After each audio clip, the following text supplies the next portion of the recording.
오늘 함께 하실 하나님 말씀은 사사기 2장 1절에서 5절 말씀이 되겠습니다.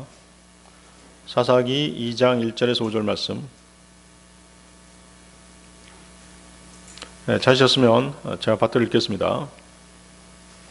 이후에 주의 천사가 길갈에서부터 복힘까지 올라와서 이같이 말하였더라. 내가 너희를 이집트에서 나가게 해 주었고 친히 너희 조상들에게 맹세한 지역으로 너희를 데리고 왔노라. 그러면서 내가 이같이 말하였노라. 너희와 맺은 나의 언약을 나는 결코 깨뜨리지 않겠노라. 그런즉 너희는 이 지역의 거주자들과 어떤 맹약도 맺지 말지니라. 너희는 그들의 제단들을 무너뜨릴지니라. 그러나 너희가 나의 음성에 순종하지 아니하였도다. 어찌하여 너희는 이런 짓을 행하였느냐. 이러한 이유로 내가 또한 말하기를 내가 너희 앞에서 그들을 내쫓지 아니하겠노라. 그러나 그들이 너희의 옆구리에 가시들같이 될 것이요 그들의 신들이 너희에게 올무가 되리라 하였도다. 그러자 주의 천사가 이 말씀들을 모든 이스라엘 자녀에게 전하였을 때 이러한 일이 있었으니 백성이 자신들의 목소리를 높여 울었더라. 그런즉 그들이 그 장소의 이름을 복힘이라 불렀더라. 그리고 그들이 거기서 주께 희생제물을 드렸더라. 오늘 저는 길갈을 기억하라는 제목으로 여기 모이신 형제 자매님들과 하나님의 말씀을 나누고자 합니다. 그리스도인의 믿음은 언제나 두 장소 사이를 왔다 갔다 합니다. 하나는 길갈이고 다른 하나는 복힘입니다. 길갈과 복힘은 단순한 지명이 아니라 이스라엘의 신앙 상태를 보여주는 중요한 장소입니다. 물론 작금의 그리스도인들의 신앙 상태도 동시에 보여주고 있죠. 길갈은 이스라엘 자손들이 요단을 건넌 후에 처음 진을 쳤던 장소입니다. 여호수아는 이곳에서 하나님께서 아브라함과 할례로 맺으신 언약을 새롭게 하였습니다. 40년의 광야 생활 동안 이스라엘의 사내 아이들은 아무도 할례를 받지 못했습니다. 여호수아는 광야에서 태어나서 자란 남자들에게 할례를 줬던 것입니다. 하나님께서는 이스라엘이 할례 받지 않고 있던 이 상태를 이집트의 치욕이라고 부르셨습니다. 이스라엘은 애굽에서 노예 상태로 지냈습니다. 출애굽 이후에도 광야에서 계속 하나님을 원망하며 불순종했습니다. 특히 광야 세대는 믿음 없음으로 인해 카나안에 들어가지 못하고 죽었습니다. 그래서 주변 민족들은 이스라엘을 보면서 이렇게 말합니다. 하나님이 그들을 구해놓고도 결국 약속의 땅에 들이지 못했다라고 비웃었던 것입니다. 이것이 바로 이집트의 치욕이었던 것이죠. 이집트의 치욕은 아직도 남아있는 이집트에서의 노예의 습성, 믿음 없음의 수치, 그리고 이방 민족들에게 당한 조롱이 포함되어 있는 것입니다. 이제 가나안 땅에 들어온 새 세대가 다시 할례를 받습니다. 하나님의 언약 백성임을 새롭게 확인하게 되었습니다. 이것은 하나님께서 그들을 다시 자신의 백성으로 세우시고 새롭게 시작하게 하셨다는 표식인 것입니다. 따라서 이집트의 치욕이 떠나갔다는 말은 하나님께서 이스라엘을 더 이상 광야에 실패한 세대로 두지 않으신다는 뜻입니다. 약속의 땅을 기업으로 받은 언약 백성으로 회복시키셨다는 뜻입니다. 그래서 길갈은 수치가 굴러가고 은혜가 새롭게 시작된 장소입니다. 길갈은 하나님과 언약하던 자리, 결단의 자리, 즉 할례를 통한 육체를 끊어내고 하나님께 순종하던 자리였습니다. 그런데 주의 천사가 바로 그 길갈에서 올라왔다는 표현은 매우 중요한 의미를 지닙니다. 이는 이스라엘로 하여금 하나님께서 과거에 베푸신 은혜와 언약을 기억하게 하신 것입니다. 지금의 이스라엘이 얼마나 죄와 타협하고 불순종했는지를 책망하신 것입니다. 하나님은 그들에게 가나안 족속과 언약을 맺지 말고 우상을 쳐내라고 명령하셨습니다. 하지만 이스라엘은 온전히 순종하지 않았습니다. 결국 그들의 불순종 때문에 가나안 족속이 계속 그들의 올무가 되고 고통의 원인이 되었던 것입니다.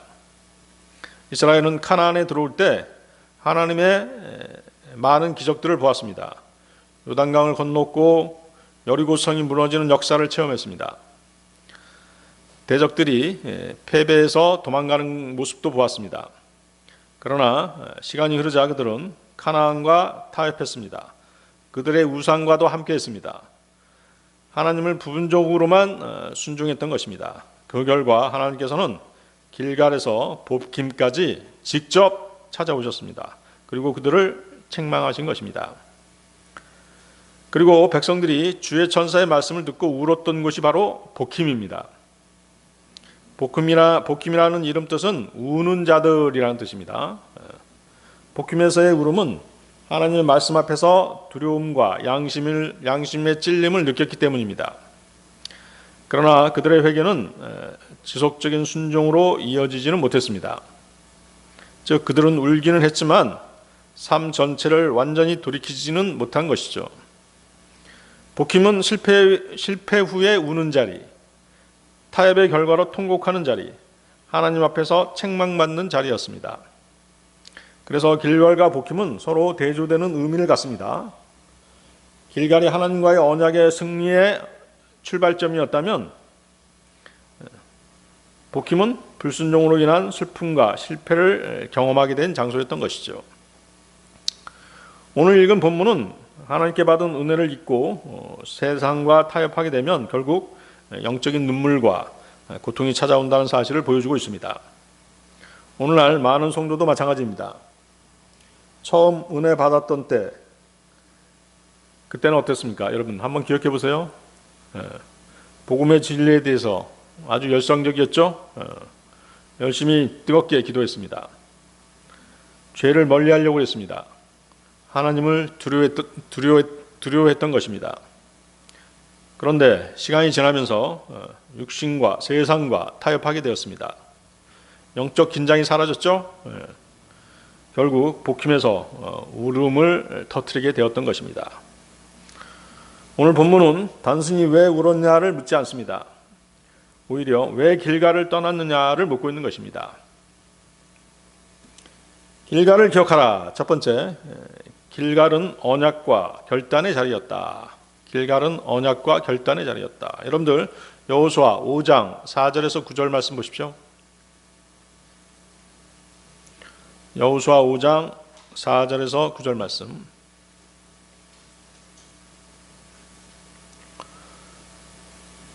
그런즉 이것이 여호수아가 할례를 행한 까닭이라. 이집트에서 나온 모든 백성 중 남성들 곧 모든 전사는 그들이 이집트에서 나온 뒤 도중에 광야 가운데서 죽었더라.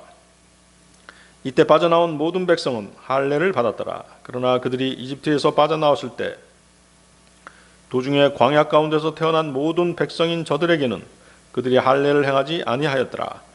이는 전사들이었던 이집트에서 나온 모든 백성이 진멸될 때까지 이스라엘 자녀들은 40년 동안 광야 가운데서 살아갔기 때문이니 그들이 주의 음성에 순종하지 아니한 까닭이라. 주께서 그들에게는 그 지역을 보여주지 않겠다고 그분께서 맹세하셨으니 그곳은 주께서 그들의 조상들에게 맹세하시어 그분께서 우리에게 주시기로 하신 곳이요 젖과 꿀이 흐르는 지역이었더라. 그리고 그분께서 그들을 대신하여 일으키신 그들의 자녀들 곧 그들에게 여호수아가 할례를 행하였더라. 이는 그들이 할례를 받지 아니하였기 때문이니 그들이 도중에 그들에게 할례를 행하지 아니한 까닭이라. 이후에 그들이 모든 백성에게 할례를 행하기를 마쳤을 때 이러한 일이 있었으니 그들은 자신들이 온전하게 될 때까지 진영 가운데 있는 자신들의 처소들 안에 거하였더라. 그러자 주께서 여호수아에게 말씀하시기를 이날에 내가 이집트의 치욕을 너희에게 떼어 굴려 보냈노라 하셨느니라. 이러한 이유로 그 장소의 이름이 오늘날까지 길갈이라 불리니라. 자, 하나님께서 할례를 처음 행하셨던 때가 언제였죠? 누구에게 했죠? 아브라함 때부터였죠? 아브라함 때, 그때는 은혜의 시대였습니다. 율법이 들어오기 전이었죠? 그래서 할례는 율법에서 나온 것이 아니었습니다. 율법 이전부터 있었던 것이죠. 첫 번째로 아브라함에게 할례를 명하셨을 때 주께서는 그와 그의 모든 남자 가족과 남종에게 할례를 받으라고 명령하셨습니다. 사내 아이가 태어났을 때 그는 8일째 되는 날 할례를 받아야 했습니다. 받지 않을 경우 그는 그의 백성 중에서 끊어지게 됩니다. 창세기 17장 13, 14절 말씀이죠. 창세기 17장 13, 14절 말씀. 너희 집에서 태어난 자와 너의 돈으로 사들인 자는 반드시 할례 받아야 할 필요가 있느니라. 그리하면 나의 언약이 영원한 언약으로서 너희의 육체에 있으리라. 그리하여 할례 받지 않는 남자아이 곧 자기 포피의 살에 할례 받지 않는 자 그 혼은 그의 백성에게서 끊어지리라. 그는 나의 언약을 깨트린 것이라. 할례를 받지 않는 것은 하나님의 언약을 깨트린 것이라고 말씀하시죠. 그래서 백성 중에서 끊어진다라고 말씀하셨습니다. 그래서 할례의 법은 아브라함 때부터 유대인들이 출애굽할 때까지 계속 지켜졌습니다. 그러나 이스라엘 백성들이 40년 동안 광야를 유랑할 때는 사내 아이들에게 할례 주는 것이 중단되었습니다. 이는 그때 그 당시 어때요? 그 40년 동안은 하나님과의 교제가 단절되었기 때문인 것이죠. 하나님과의 관계가 단절된 이유는 뭐예요? 이스라엘의 불순종 때문이었죠? 그렇습니다. 그 불순종으로 인해서 하나님께서는 그 아브라함과 맺은 언약을 파기시켜 버린 것이에요. 그래서 이스라엘을 이방인 취급하신 것이죠. 그런데 하나님께서 이스라엘에게 할례를 다시 받게 하신 것은 하나님의 은혜에 대한 놀라운 예표입니다. 하나님께서 아브라함과 맺으신 언약에 따르면 광야에서 태어나 할례 받지 않는 이스라엘의 모든 사내 아이는 죽어야 했죠. 끊어진다고, 백성 중에서 끊어진다고 말씀하셨잖아요. 하지만 하나님께서는 그렇게 하지 않으셨습니다. 그 대신 주께서는 그들에게 두 번째 기회를 주신 것입니다. 그것이 바로 은혜인 것이죠. 하나님께서는 언약이 파기된 것을 눈감아 주신 것입니다. 그들을 살려주신 것이죠. 그러나 이제 하나님께서는 아브라함의 언약을 다시 확인하신 것입니다.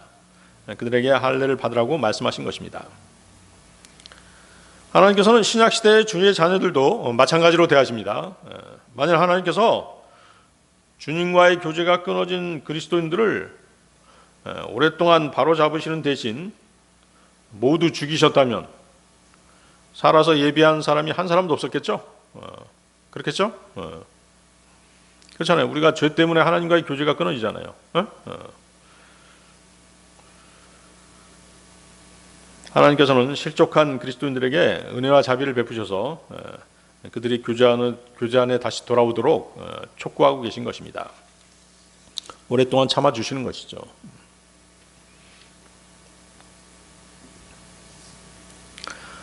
자, 할례는 교리적으로 신약 그리스도인들이 거듭나는 순간 받게 되는 영적 할례의 모형입니다. 그렇죠? 할례가 그 침례의 모형으로 알고 있는 사람이 있는데 그것은 잘못 알고 있는 것입니다. 여러분 구원받을 때 성령 침례와 동시에 뭘 받게 돼요? 영적 할례를 받게 되죠. 자, 먼저 그 성령 침례가 뭐예요? 구원받을 때 여러분들은 성령님에 의해서 그리스도의 몸 안으로 침례가 되는 것이에요. 그리스도의 몸의 지체가 되는 것이죠. 그게 성령 침례예요. 성령 침례 또는 영적 침례라고 하죠. 성경 어디에 나와 있어요? 고린도전서 12장 13절. 여러분들 꼭 기억해 두십시오. 고린도전서 12장 13절. 성령 침례하고 영적 할례는 여러분 반드시 알아둬야 될 중요한 교리죠. 킹제임스 성경만이 가지고 있는 교리예요. 고린도전서 12장 13절. 이는 우리가 유대인들이든지 이방인들이든지 간에 우리가 속박된 자든지 자유로운 자든지 간에 한 영에 의하여 우리 모두가 한 몸 안으로 침례를 받았기 때문이라. 그리하여 모두가 한 영 안으로 마시게 되었느니라. 아시겠어요? 우리가 그리스도의 몸의 일부가 된 거예요. 성령님께서 우리를 그리스도의 몸 안으로 집어넣어 주신 거라고. 여러분들 이런 표현 쓰잖아요. 우리가 나는 주님 안에 있어. 뭐 이런 표현 쓰잖아요. 그게 진짜라니까요. 우리가 주님의 몸의 일부가 된 거예요. 그래서 나는 주님 안에 있어. 굉장히 영적인 의미가 들어있는 거죠. 성령 침례에 대한 의미가 들어있는 것이에요. 내가 주님 안에 있어. 나는 주님의 몸의 일부야. 그런 뜻이잖아요. 그렇죠? 자, 그 다음에 뭐예요, 이제? 영적 할례가 있죠? 영적 할례는 뭐예요? 성령님께서 우리 몸에 들어오셔서 거듭남을 통해 새롭게 창조된 여러분의 속사람을 무엇과? 옛사람과 분리시키잖아요. 자, 이렇게 설명했었죠, 옛날에? 구원받지 못하는 건 어떻게 돼요? 육신과 혼이 어떻게 된다고 그랬어요? 붙어 있다고 그랬죠? 그렇죠? 그것을 어떻게 돼요? 성령님께서 떼놓으시는 거잖아요. 구원받은 혼을 육신에서 분리시키는 작업. 그것이 뭐다? 영적 할례예요. 그 말씀 어디 나와 있어요? 골로새서 2장 11절. 기억하십시오. 골로새서 2장 11절. 그래서 킹제임스 성경을 사용하는 사람들이라고 한다면 성령 침례, 영적 할례 이 두 가지는 반드시 알아둬야 되는 것이죠. 골로새서 2장 11절. 그분 안에서 또한 너희가 사람들의 손으로 이루어지지 않는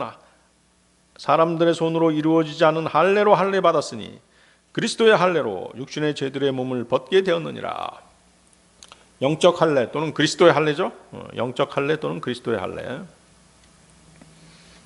육신의 죄들의 몸을 벗게 되었다고 되잖아요. 이게 바로 할례의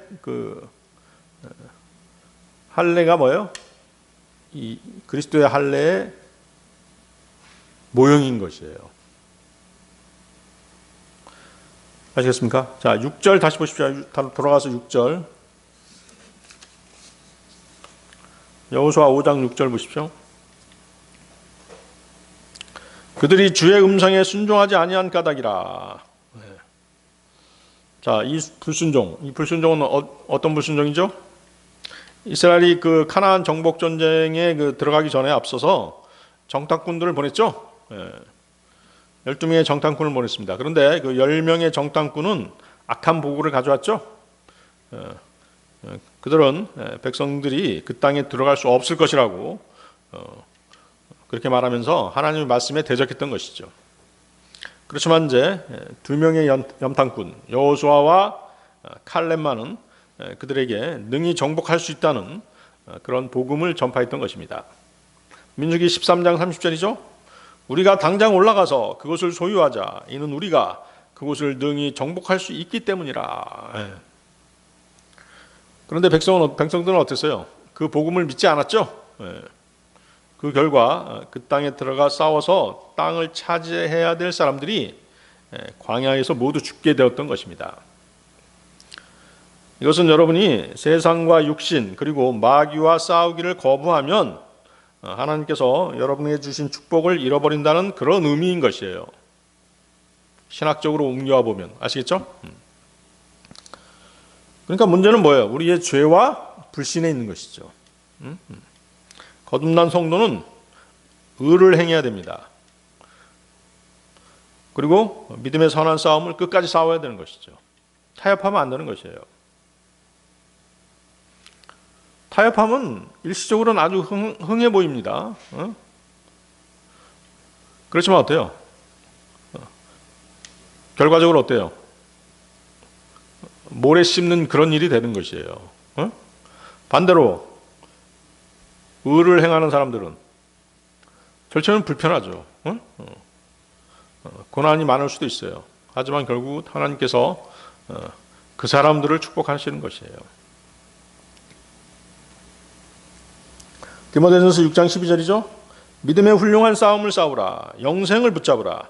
그것으로 너도 부르심을 받았으며 많은 증인들 앞에서 선한 고백으로 고백하였느니라. 다시 8절 돌아가 보십시오. 8절 여호수아 5장 8절. 모든 백성에게 할례를 행하기를 마쳤을 때 이러한 일이 있었으니 그들은 자신들이 온전하게 될 때까지 진영 가운데 있는 자신들의 처소들 안에 거하였더라. 자, 할례는 이제 뭐예요? 할례 그 생식기의 앞부분 그 표피를 잘라내는 거잖아요. 그렇기 때문에 회복할 때까지 아주 극심한 고통이 이제 며칠간 계속돼요. 그때 만약 적이 공격해 오면 어떻게 되겠어요? 꼼짝없이 당할 수밖에 없겠죠. 과거에 그런 일이 있었잖아요. 그 야곱의 딸이 있었죠. 디나가 있었죠. 디나가 이제 그 밖에 나갔다가 그 히위족 하몰의 아들 세켐에게 강간당하는 그런 사건이 있었죠. 그때 이제 그 세켐이 디나를 자기 그 아내로 달라고 이제 사정을 하죠. 그러니까 이제 그때 야곱의 아들 시므온과 레이가 그 너네 그 히위족이 할례 받아라. 우리는 그 할례 받은 민족인데 할례 받은 족속인데 너희는 할례 받지 않았지 않느냐. 너희들 남자들이 할례 받으면 우리가 동생 디나 주겠다. 그리고 너희들하고 우리들하고 같이 이렇게 어울려서 잘 살 수 있지 않겠냐. 이렇게 이제 얘기를 한 것이에요. 그러니까 어떻게 했어요? 그 히위족들이 할례를 받았죠? 할례를 받게 한 다음에 어떻게 했어요? 할례를 받자마자 시므온과 레이가 그 히위족에 들어가가지고 어때요? 완전히 그 마을을 완전히 쑥대밭으로 만들어버렸죠? 완전히 도륙해버렸잖아요. 할례 받고 난 다음에는 몸을 움직이기가 어려운 거예요. 그래서 싸울 수가 없었죠. 그러니까 완전히 그냥 꼼짝없이 당해버린 것이죠. 그러니까 이스라엘 대적들도 그렇게 할 수 있었던 것이죠. 그렇기 때문에 이때 할례는 또한 믿음의 시험이었던 것이에요. 이스라엘인들은 이제 적들에 둘러싸여 있었기 때문에 하나님을 전적으로 신뢰하지 않으면 할례를 받을 수 없었던 것이죠. 그래서 여러분이 주 예수 그리스도의 군사라면 여러분들도 위험 가운데서 하나님을 신뢰할 줄 알아야 되는 것이에요. 신실한 그리스도인들은 진리를 증거해야 되기 때문에 적들에게 노출될 수밖에 없어요. 어느 직장이든 어느 공공장소든 어떤 공동체든 가가지고 저 그리스도인입니다. 이렇게 얘기하면 어떻게 돼요? 사람들의 이목이 거기 집중되는 것이에요. 그리스도인이냐? 그리스도이니까 술도 안 마시고 이것도 안 하고 저것도 안 한다 그런 말이지. 그러면 그 사람들이 이제 계속 노려보는 거예요. 그 사람들은 이제 그 그리스도인이라고 하는 그 사람을 계속 주목하는 거예요. 진짜로 저 사람이 그리스도인인가 아닌가? 그래서 만일 여러분들이 하나님을 신뢰해서 그분의 보호와 승리를 보장받지 않는다면 언제든지 위험에 처해질 수 있는 것이죠. 자, 길갈은 그 애굽의 수치를 굴려버린 곳이죠. 하나님은 길갈에서 이스라엘에게 다시 할례를 행하게 하셨습니다. 여호수아 5장 9절 보십시오. 이날에 내가 이집트의 치욕을 너희에게서 떼어 굴려 보내노라. 그래서 길갈이라고 하는 이름 뜻 자체가 굴려버리다 이런 뜻이에요. 굴려버리다. 즉 길갈은 과거와 결별하는 자리, 죄를 끊는 자리, 새 출발의 자리인 것이죠. 이스라엘에게 길갈은 하나님과의 언약을 새롭게 기억한 장소였습니다. 신약 그리스도인에게 적용하면 길갈은 거룩한 분리의 장소, 육체를 처리하는 영적 장소, 성별의 장소였던 것이에요. 이스라엘은 길갈을 잃어버렸죠? 잊어버렸습니다. 하나님 잊지 않으셨죠? 그래서 주의 천사가 길갈에서 올라오셨던 것이에요. 이스라엘은 길갈을 잃어버리고 있었는데 주의 천사가 올라와서 다시 상기시켜 주신 것이죠. 하나님은 우리의 길갈을 잊지 않으십니다.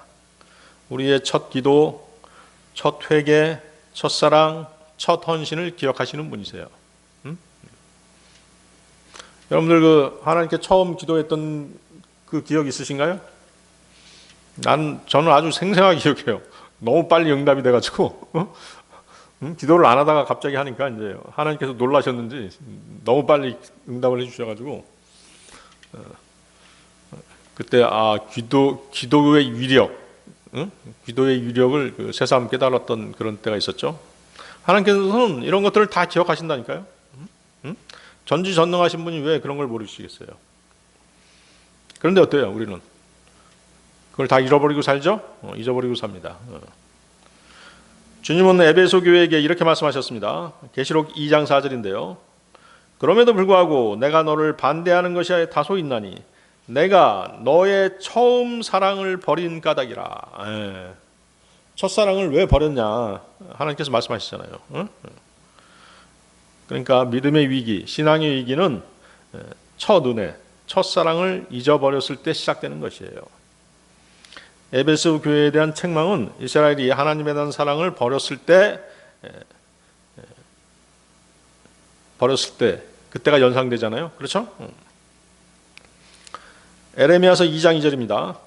가서 예루살렘의 귀들에다 소리치며 이같이 말하라. 주가 이같이 말하노라.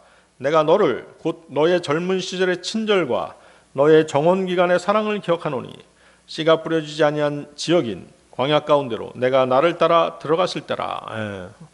하나님께서는 이스라엘과 맺은 그 첫사랑, 첫 언약 이런 것들 다 기억하신다니까요.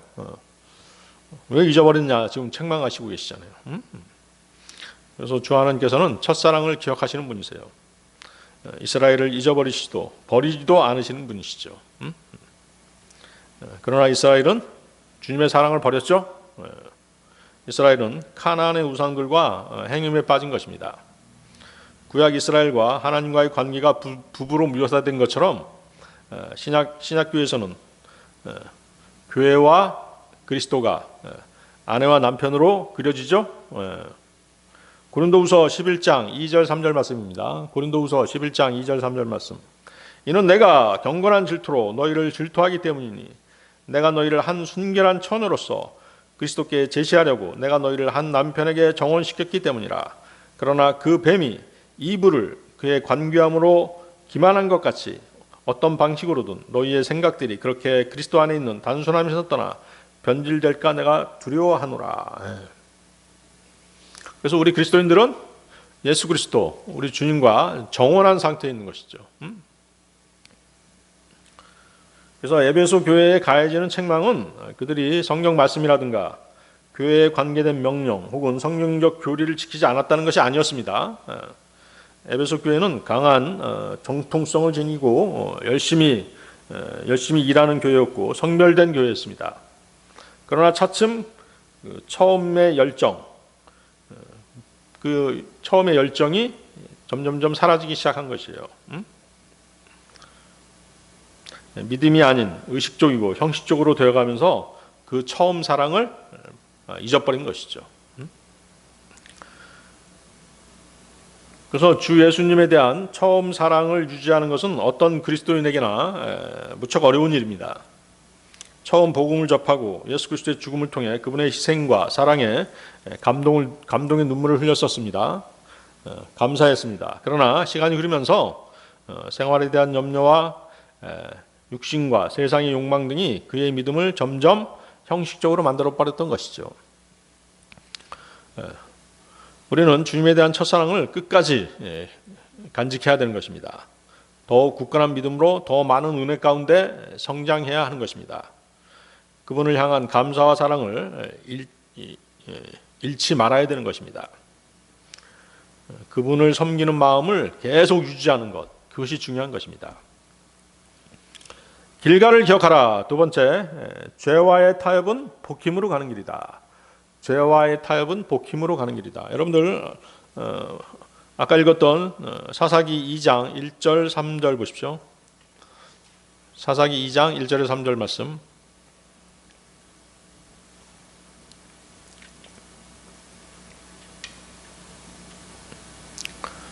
이후에 주의 천사가 길갈에서부터 복힘까지 올라와서 이같이 말하였더라. 내가 너희를 이집트에서 나가게 해주었고 친히 너희 조상들에게 맹세한 지역으로 너희를 데리고 왔노라. 그러면서 내가 이같이 말하였노라. 너희와 맺은 나의 언약을 나는 결코 깨뜨리지 않겠노라. 그런즉 너희는 이 지역의 거주자들과 어떤 맹약도 맺지 말지니라. 너희는 그들의 제단들을 무너뜨릴지니라. 그러나 너희가 나의 음성에 순종하지 아니하였도다. 어찌하여 너희는 이런 짓을 행하였느냐. 이러한 이유로 내가 또한 말하기를 내가 너희 앞에서 그들을 내쫓지 아니하겠노라. 그러나 그들이 너희의 옆구리에 가시들같이 될 것이요 그들의 신들이 너희에게 올무가 되리라 하였도다. 자, 거기 1절 보십시오. 1절에 그 주의 천사가 나오죠. 그 영어를 보세요. 영어 On Angel of the Lord라고 돼 있죠. 하지만 의미상으로는 그 4절도 보세요. 4절에 뭐라고 돼 있어요. 4절은 The Angel of the Lord라고 돼 있죠. 그렇죠? 주의 천사입니다. 주의 천사는 The angel of the Lord는 뭐예요? 예수 그리스도의 현현이죠. 그렇죠? 현현. 그래서 그 천사가 하나님처럼 말씀하시잖아요. 그렇죠? 거기 보세요. 1절 보세요. 내가 너희를 이집트에서 나가게 해주었고 친히 너희 조상들에게 맹세한 지역으로 너희를 데리고 왔노라. 거기 3절도 오십시오. 내가 너희 앞에서 그들을 내쫓지 아니하겠노라. 예. 자, 이 말씀들은 뭐예요? 하나님께서 하신 말씀이죠. 예. 자, 거기 1절 다시 보십시오. 내가 너희를 이집트에서 나가게 해주었고. 예. 자, 이 사건 이집트가 뭐죠? 세상이죠. 이집트가 세상이고 이집트의 파라오는 사탄의 예표죠. 그렇기 때문에 이것은 예수 그리스도께서 여러분을 이 악한 현 세상에서 구해내신 사건의 모형인 것이죠. 신약과 연결이 되죠. 주 예수님께서는 여러분이 거듭났을 때 여러분을 그분 안에서 새 피조물로 만드셨던 것이죠. 고린도후서 5장 17절입니다. 그러므로 누구든 그리스도 안에 있으면 그는 새로운 피조물이라. 오래된 것들은 사라져버렸으니 보라 모든 것들이 새로워졌도다. 그래서 여러분이 구원받았다면 과거와 분명히 달라져 있어야 됩니다. 여러분들 어때요? 내가 세상과 많이 분리되어 있다, 많이 성별되어 있다 느끼시나요? 여러분의 옛 친구들, 또 여러분들의 그 친인척들, 또 여러분들의 그 세상 친구들이 여러분을 봤을 때 어떻게 돼요? 쟤는 좀 과거 우리 학교 다닐 때하고 많이 달라졌어. 뭐 이런 게 있어야 된다고요.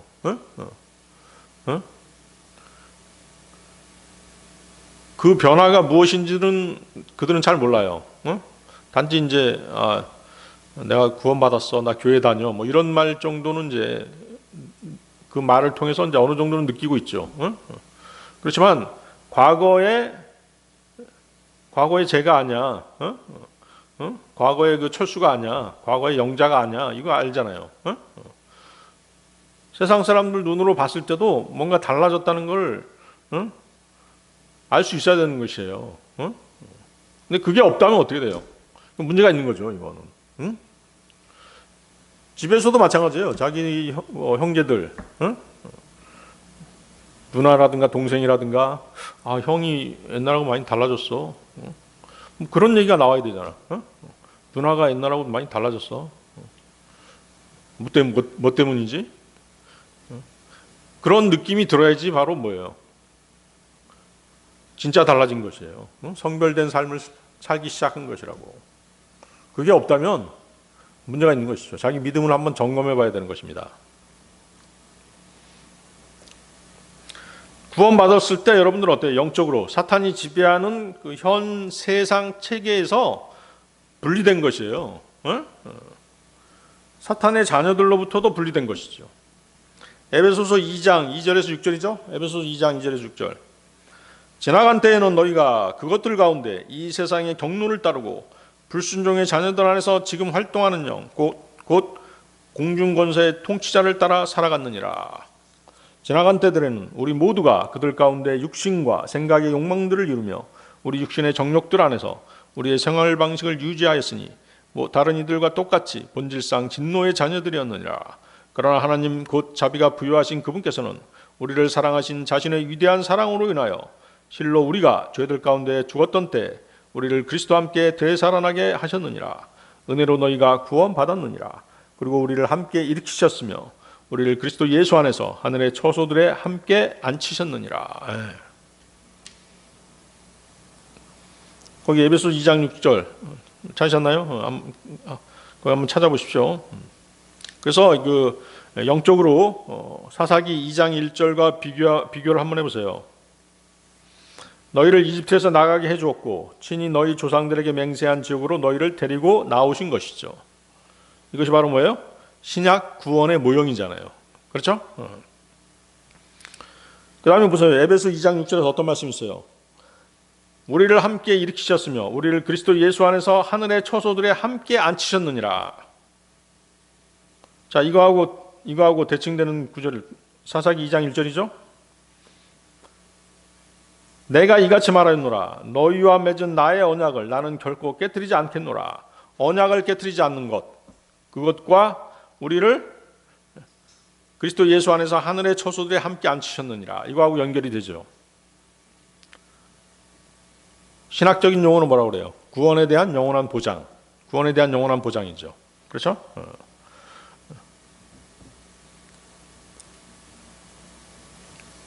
저와 여러분은 어때요?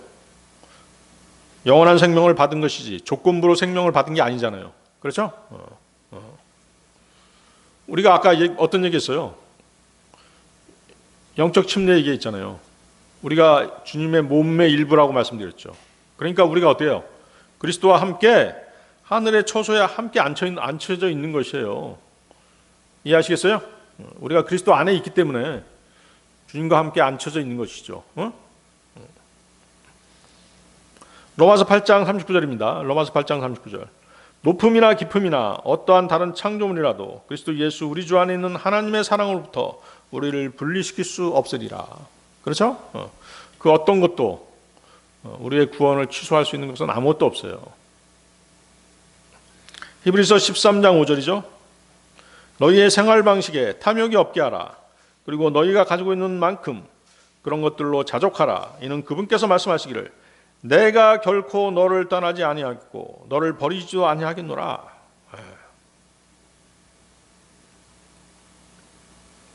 자, 이스라엘과는 어때요? 이스라엘과 하나님과 이스라엘과 맺은 언약은 어때요? 주님과 이스라엘과 맺은 언약에서 우리가 기억해야 될 사실이 있죠. 이스라엘이 약속의 땅, 하나님께서 약속하신 그 땅에 거하는 것은 조건부죠. 그렇죠? 만약 언약을 위반하면 어떻게 돼요? 언약을 위반하면 그 땅에서 쫓겨나죠. 그렇죠? 여호수아 23장 16절인데요. 여호수아 23장 16절. 너희가 그분께서 너희에게 명령하신 주 너희 하나님의 언약을 위반하고 다른 신들에게 가서 섬기며 그들에게 너희 몸을 숙여 절하는 그때 주의 분노가 너희를 대적하여 타오르니 그분께서 너희에게 주신 그 좋은 지역에서 너희가 속히 끊어져 멸망하리라. 그렇지만 하나님께서 아브라함, 이삭, 야곱과 그들의 자손에게 가나안 땅을 유업으로 주시겠다고 하신 약속은 영원히 불변하죠? 그렇습니다. 시편 105편 8절에서 11절 말씀입니다. 시편 105편 8절에서 11절 말씀. 그분께서 자신의 언약을 계속해서 기억해 오셨나니 곧 그분께서 일천대까지 명령하신 말씀이라. 이 언약은 그분께서 아브람과 맺으신 것이요 이삭에게 하신 그분의 맹세로다. 그런즉 그분께서 바로 그 언약을 야곱에게 법으로 곧 이스라엘에게 영원한 언약으로 확정하셨으니 말씀하시기를 내가 가나안 지역 곧 너희 유산의 분깃을 너에게 주겠노라 하셨도다. 그래서 이 언약은 가나안 땅을 유업으로 주시겠다라고 한 이 언약은 파기된 적이 없어요. 영원히 현재도 여전히 유효하죠. 요즘 이슈가 되고 있는 지역이 있죠. 이스라엘 어디예요? 가자지구. 그렇죠? 가자지구. 거기 팔레스타인들이 거주하잖아요. 그래가지고 싸움이 붙었죠. 이스라엘 땅이에요. 거기가 이스라엘이 양보해 준 것이죠. 니들 거기 살아. 그래. 양보해 준 것이에요. 그렇지만 거기 어때요? 이스라엘 땅이죠. 원래는 내주지 말았어야 되는 것이죠. 근데 하도 이제 국제적으로 압력이 하도 많이 들어오다 보니까 거기 살으라고 내줬던 것이죠. 근데 어때요? 결국은 타협한 것이나 마찬가지죠. 그들이 공격해 보잖아요. 그래서 지금의 사단이 나버린 것이에요. 하나님께서 영원히 주신 땅인데 그들을 들이지 말았어야 되는 것이죠. 근데 어때요? 성경적 지식이 없고 하나님을 믿지 않는 정치인들은 오히려 이스라엘을 비난하죠. 그렇죠? 그러나 팔레스타인 땅은 그 전체가 모슬렘, 로마 카톨릭, 아랍 혹은 어떤 국제기구에도 속하지 않습니다. 이스라엘에게 속한 땅입니다. 하나님께서 자기 백성을 지금 징계하고 계시다고 해서 그들과 맺은 언약을 영원히 끝내시지는 않으시는 것이죠. 에레미야서 레위기죠. 레위기 26장 44절입니다. 레위기 26장 44절. 그런즉 그 모든 일에도 불구하고 그들이 자신들의 원수들의 지역 가운데 있을 때 나는 그들을 쫓아내지 아니하겠으며 내가 그들을 혐오하지도 아니하고 그들을 철저히 멸하지도 아니하며 그들과 맺은 나의 언약을 파괴하지도 아니하겠노라. 이는 내가 주 그들의 하나님이기 때문이라.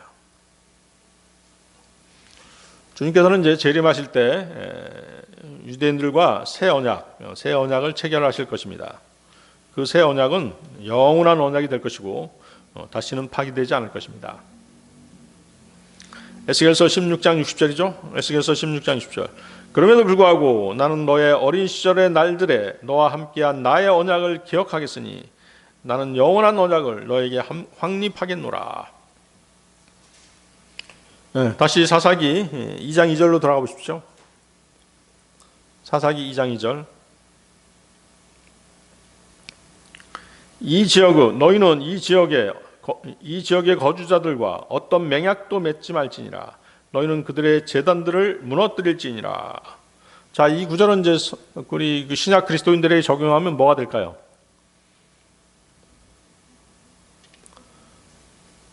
한마디로 성별이죠. 성별. 성별에 관한 말씀이죠. 고린도후서 6장 14, 16절입니다. 고린도후서 6장 14, 16절. 너희는 믿지 않는 자들과 더불어 공평하지 않게 멍에를 같이 매지 말라. 그러므로 의가 불의와 함께 무슨 교제가 있겠느냐? 그리고 빛이 어둠과 함께 무슨 교감이 있겠느냐? 또 그리스도께서 벨리알과 무슨 화합이 있겠느냐? 또는 믿는 자가 불신자와 어떤 부분을 함께 하겠느냐? 그리고 하나님의 성전이 우상들과 어떤 조화를 이루겠느냐? 이는 너희가 살아계신 하나님의 성전이기 때문이라. 하나님께서 이같이 말씀하신 것과 같으니라. 내가 그들 가운데 거하고 그들 가운데 다니겠노라. 그리고 나는 그들의 하나님이 되겠으며 그들은 나의 백성이 되리라. 그래서 믿는 사람들은 세상 사람들과 타협해서는 안 되는 것이죠. 여러분은 잃어버린 세상 죄인들과 함께 할 수 없습니다. 물론 여러분들은 그들과 함께 일하고 또 그들과 함께 거래하고 또 물건도 사고 팔 수 있어요. 물론 또 그들과 어때요? 화목하게 지내야 되겠죠? 왜 화목하게 지내야 돼요? 복음을 전하기 위해서 화목하게 지내야 되는 것이죠. 그렇기 때문에 여러분은 그들을 기분 나쁘게 하고 다툰다든가 또 시비 붙을 이유가 없는 것이죠. 그러나 여러분은 그들이 좋아하는 것을 좋아하거나 그들이 쫓는 것을 쫓는다든가 그들이 사랑하는 것을 사랑하거나 혹은 그들이 흥미있어하는 것들에 관심을 두어서는 안 되는 것이에요.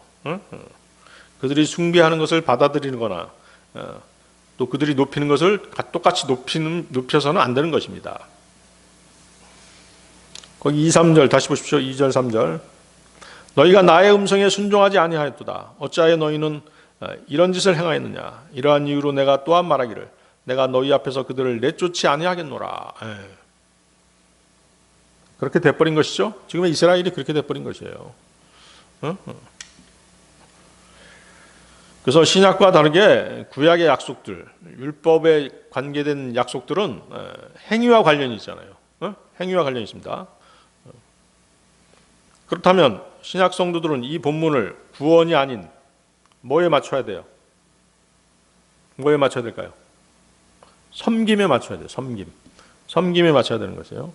믿는 자로서 여러분의 유업과 축복들은 구원은 믿음에 따라 믿음으로 구원받잖아요. 그렇지만 장차 여러분들이 받게 될 유업과 축복들은 행위에 근거하는 것이에요. 그렇죠? 어떻게 행했느냐? 영원한 생명에 관해서는 행위하고 아무 상관없죠. 오직 믿음으로 구원받기 때문에 구원은 값없는 은혜의 선물이잖아요. 하지만 그리스도의 왕국에서 누리는 유업은 문제가 달라지죠. 여러분이 주님과 함께 다스리려면 주님의 고난에 참여해야 되는 것입니다. 디모데후서 2장 12절이죠. 디모데후서 2장 12절. 만일 우리가 고통을 견딘다면 우리 역시 그분과 함께 통치하리라. 만일 우리가 그분을 부인한다면 그분 역시 우리를 부인하시리라. 그래서 여러분들이 하나님의 왕국을 상속받으려면 여러분은 육신의 일들에 연루되어서는 안 돼요. 육신의 일들에 관계되면 안 되는 것이에요. 지금까지 쌓아놓은 유업들을 잃어버릴 수 있습니다. 갈라디아서 5장 19, 21절이죠. 갈라디아서 5장 19, 21절. 이제 육신의 행위들이 명백하게 드러나니 이런 것들이라. 곧 간음과 음행과 불결함과 음탕함과 우상숭배와 마술과 증오와 적대와 경쟁들과 경노와 분쟁과 폭동들과 이단들과 시기들과 살인들과 술취함과 유흥들과 그와 같은 것들이라. 이와 같은 것들에 대해서는 과거에 내가 너희에게 말한 것 같이 내가 미리 너희에게 알려주노니 그러한 것들을 행하는 자들은 하나님의 왕국을 상속받지 못하리라.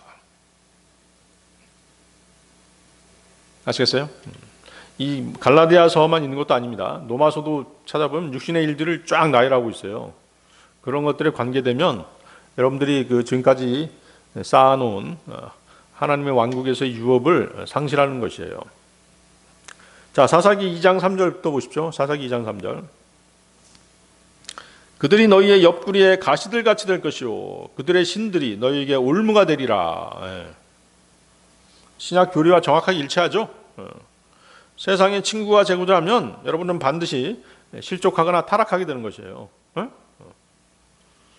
직장에 가가지고 뭐 회식이 있다 그래가지고 같이 어때요? 같이 어울리면서 뭐 또 술 한 잔씩 뭐 한 순배 돌아가고 두 순배 돌아가고 주거니 받거니 이러다 보면 어떻게 되는 것이에요? 완전히 그 사람들하고 똑같이 돼버리는 것이에요. 나중에 복음을 전할래야 전할 수가 없는 것이에요. 그런 상태가 되면 타락한 그리스도인으로 살아가는 것이죠.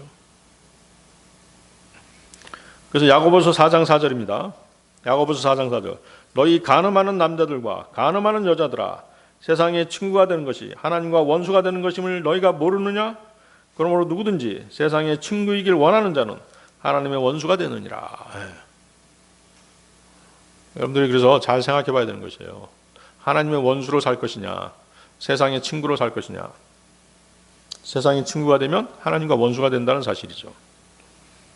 그래서 어떤 그리스도인들은 사탄의 올무에 걸려들어 있고 죄로 인해서 마귀의 뜻대로 그들에게 사로잡혀 있기도 하는 것이죠. 이단에 빠진 그리스도인들 있죠. 성경대로 믿는다는 사람들이 이상한 데가 있잖아요. 뭐 신천지에 가서 앉아 있다든가 이상한 이단 거기에 빠져가지고 그런 데 가서 설교 듣고 있잖아요. 사탄의 올무에 걸려든 것이죠. 마귀의 뜻대로 사로잡히는 것이에요. 디모데후서 2장 24절 26절인데요. 디모데후서 2장 24절 26절. 그런즉 주의 종은 결코 다투지 말아야 하고 다만 모든 사람에게 온화하고 가르치는 것에 능하며 인내하고 스스로를 반대하는 자들을 온유함으로 알려주어야 하느니라. 이는 혹시라도 하나님께서 그들에게 진리를 인정하며 이르는 회개를 주실까 하며 마귀에 의하여 마귀의 뜻대로 포로잡힌 자들이 마귀의 올무로부터 자신들을 회복하게 하려 함이라. 온유한 마음으로 이렇게 권면해 줘야 되는 것이죠. 따라서 본문은 신약 성도가 생활 속에서 죄들과 싸우지 않을 때 어떻게 되는지를 보여주고 있는 것입니다. 여러분을 쉽게 에워싸는 죄들 분명히 있을 수 있어요. 그렇죠? 내가 습관적으로 짓는 죄들이 있을 수 있다고. 왜 그런 죄들이 여러분들을 쉽게 찾아오는 것이에요? 여러분들이 허용했기 때문에 찾아오는 것이에요. 내가 이거 하지 말아야지. 내가 이거 보지 말아야지. 하지만 어때요? 여러분들이 허용했기 때문에 또 보게 되고 자꾸 똑같은 죄를 계속 반복해서 짓는 거 아니겠어요? 여러분들이 그 죄를 아주 철저하게 미워했다면 그 죄는 더 이상 찾아오지 않아요. 그렇죠? 그 죄들을 몰아냈을 거라고. 바로 가나안족들을 몰아내는 것처럼 몰아내야 되는 것이에요. 근데 계속 타협했다는 것이잖아요. 그러니까 똑같은 죄가 계속 여러분들을 외워 싸우는 것이죠. 그래서 여러분이 쫓아내지 않고 여지를 남겨둔 그 죄들이 여러분을 망치고 여러분들을 타락시키는 것입니다. 그래서 그 본문의 그 이스라엘의 경우를 보세요. 그들의 문제는 하나님의 명령들에 순종하지 않았기 때문에 벌어진 일들이죠. 가나안인들을 정복하지 않고 서로 조약들을 맺음으로써 그것들이 훗날 올무가 되고 가시가 되었던 것이죠. 지금의 이스라엘 보라고. 가자지구를 왜 그들한테 내줘? 철저하게 내쫓았어야 되는 것이죠. 이스라엘의 문제는 완전한 불순종이 아니라 부분적 순종이었던 것이죠. 부분적 순종. 그러니까 부분 순종은 순종이 아닌 것이에요. 사울이 그러다가 망했잖아요. 사울왕이 그러다 망했죠.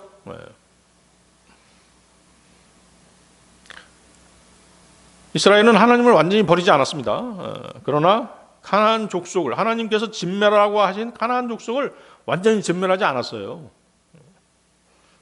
그래서 어때요? 가나안의 우상 문화와 공존했던 것이죠. 세상과 타협했던 것입니다.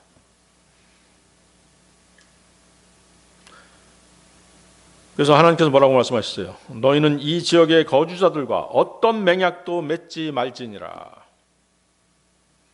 그러나 이스라엘은 하나님의 말씀보다 현실을 선택했죠. 응? 오늘날도 많은 사람이 노골적인 배교보다 작은 타협으로 무너지는 것이에요. 응? 죄와의 공존은 결국 믿음을 무너뜨리게 돼 있는 것입니다. 응? 죄는 처음에는 작은 타협처럼 보입니다. 그러나 결국 습관이 되고 그러다가 결박이 되고 우상이 되는 것이죠. 그런 것들이 이제 지역 공동체, 지역 교회로 들어오는 것이에요.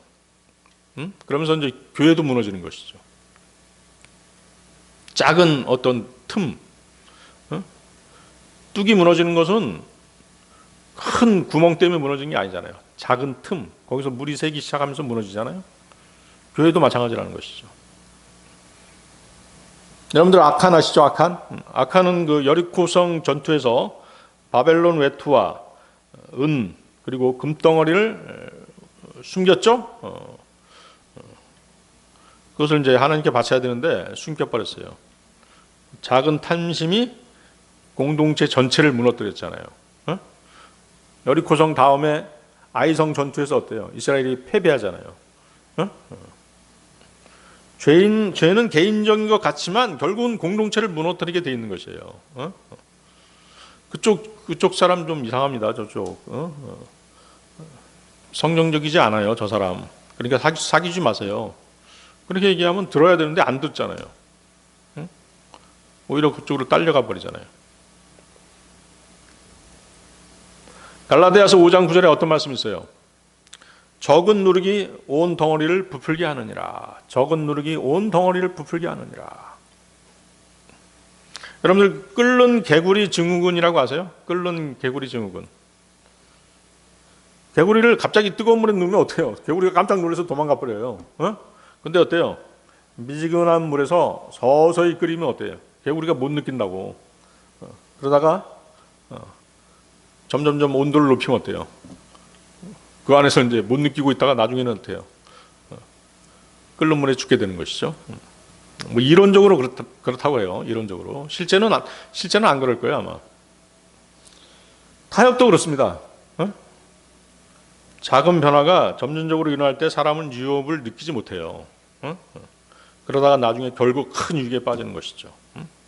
갑작스럽게 어떤 악한 일을 막 이렇게 그 악한 유혹이라든가 어떤 악한 제한이 들어오면 당황스럽죠. 그렇죠? 피할 수 있어요. 근데 어때요? 조금씩 들어오는 죄는 무뎌지는 것이죠. 그리고 넘어가게끔 되어 있는 것이죠. 길갈을 기억하라. 세 번째, 하나님은 다시 길갈로 부르시는 분이십니다. 하나님께서는 다시 길갈로 부르신다. 여러분들 사사기 2장 4절 5절 또 보십시오. 사사기 2장 4절 5절.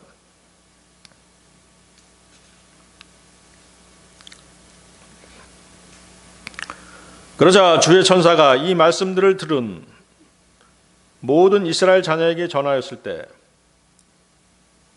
이 말씀들을 모든 이스라엘 자녀에게 전하였을 때 이러한 일이 있었으니 백성이 자신들의 목소리를 높여 울었더라.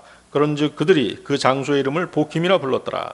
그리고 그들이 거기서 주께 희생제물을 드렸더라. 자, 이스라엘은 울었죠. 그렇지만 어때요? 변하지 않았죠? 그것이 바로 문제죠. 그 눈물이 지속적인 순종으로 이어지지 않았던 것입니다. 그들은 이후에도 계속 우상숭배, 타협, 배교를 반복했던 것이죠. 그래서 감정적 회개와 참된 회개는 다른 것이에요.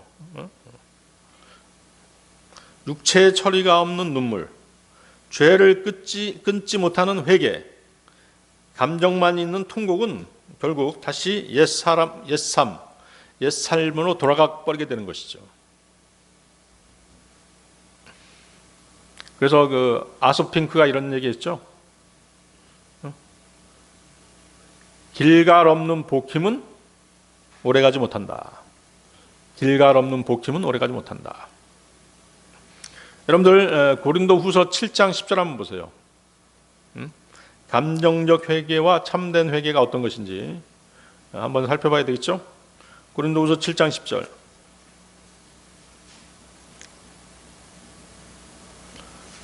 찾으셨나요? 이는 경건한 슬픔은 구원에 이르는 회개를 이루어 후회하게 될 것이 없으나 세상의 슬픔은 죽음을 이루기 때문이라. 참된 회개는 뭐가 있어야 돼요? 방향 전환이 있어요. 방향 전환이 있어야 되는 것이에요. 어떤 사람이 막 좀 차를 몰고 가고 있어요. 근데 갑자기 앞에 어떤 사람이 나타나가지고 더 이상 가면 안 됩니다. 저 앞에 지금 땅이 꺼져가지고 큰 구멍이 생겼어요. 계속 직진하시면 구덩이에 빠집니다. 딱 이렇게 말했을 때 어떻게 해야 돼요? 핸들을 돌려야 되죠. 그게 참된 회개인 것이에요.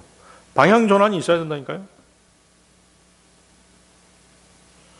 경건한 슬픔, 즉 하나님의 뜻대로 하는 슬픔은 자신의 현 상태에 대한 슬픔이에요.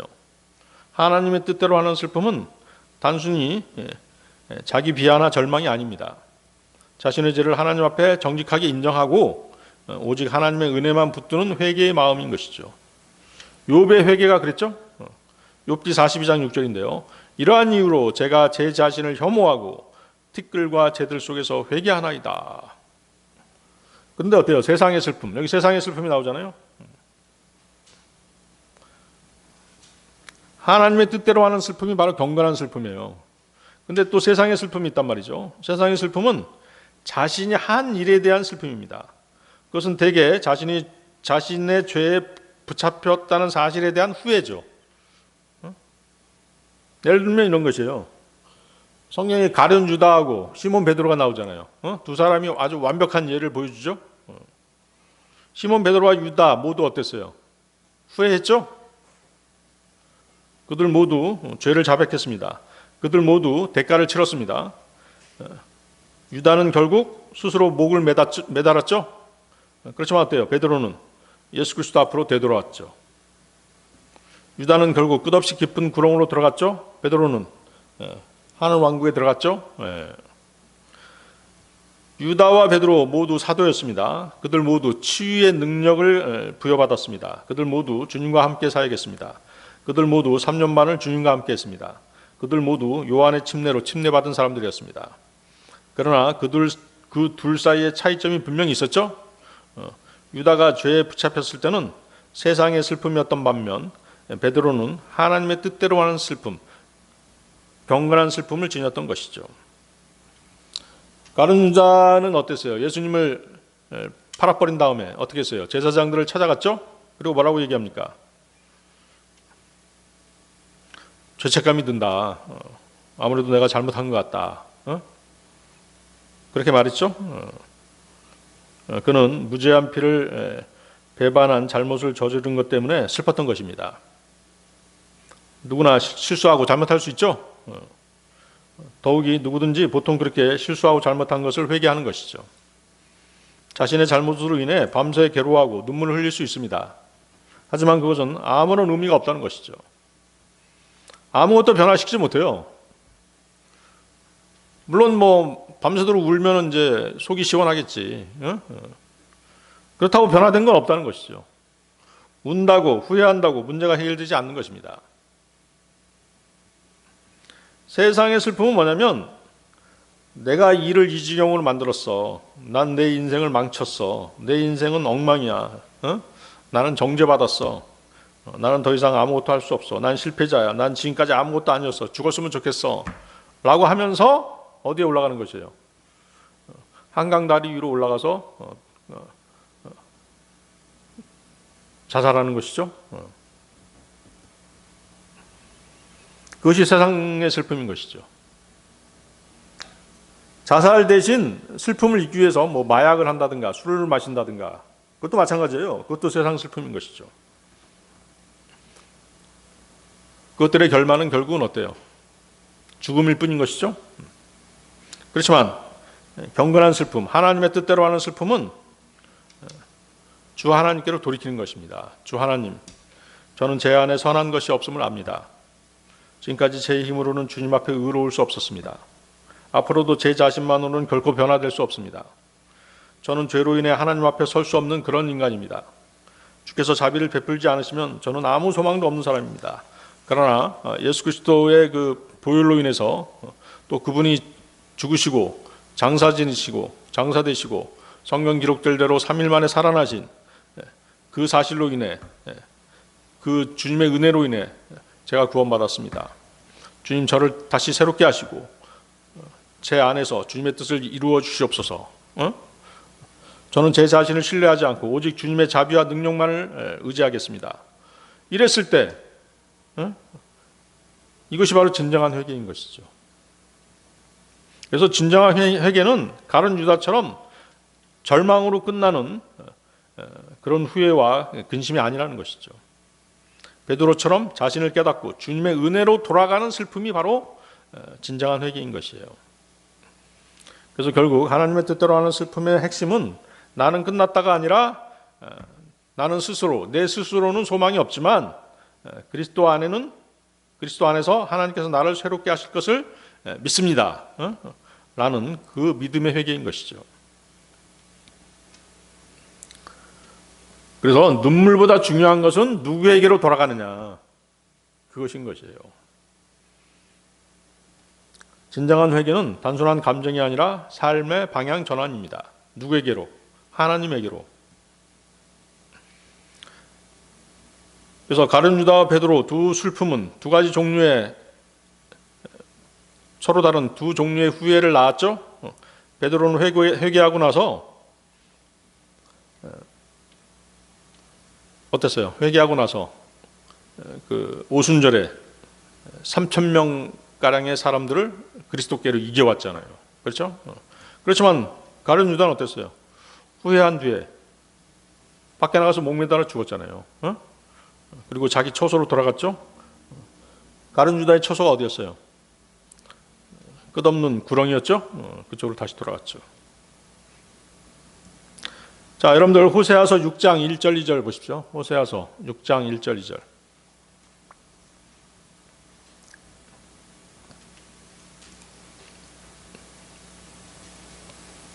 호세아서 6장 1절 2절. 오라 우리가 주께로 되돌아가자. 이는 그분께서 찢으셨으나 그분께서 우리를 치유하실 것이요 그분께서 치셨으나 그분께서 우리를 싸매 주실 것이기 때문이라. 이틀 뒤에는 그분께서 우리를 다시 살리시리라.